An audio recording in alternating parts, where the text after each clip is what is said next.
Television news program says that Turkey is clearly a terrorist state with a broad reach. It reports that Turkey is supplying weapons to the terrorist group Boko Haram in Nigeria. 10 TV host Nashat Al-Delhi reported on a leak confirming an intercepted phone call from a few years back confirming the action.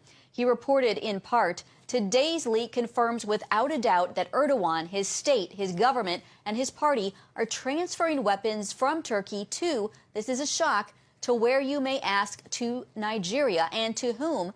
To the Boko Haram organization.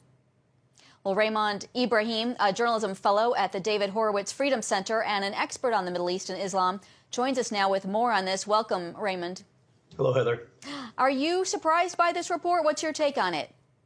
No, I'm not surprised. And my take on it is that the actual tape that was made that you referenced and you quoted was made apparently in 2014 or 15. And it was reported widely in certain areas in the U.S. and in the West, not so much, and not much came out of it. And the reason, I think, is because Erdogan wasn't so, didn't have his fingers so much in Islamist politics outside of his own nation. But now that we've seen, Abu Bakr al-Baghdadi, the ISIS Islamic State caliph who was killed recently, and he was found just 3 miles from the Turkish border, which is in fact one of the last, or if not the last bastion of jihadi so-called freedom fighters of attacking the Syrian government.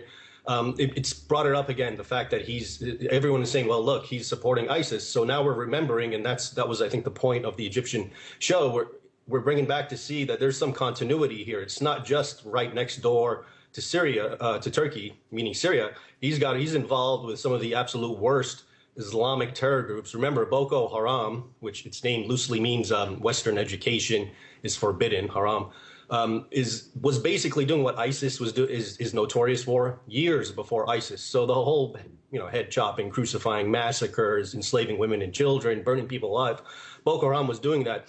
And one of the things that international observers have been noticing, especially increasingly, is that their armaments, their weapons, are very sophisticated.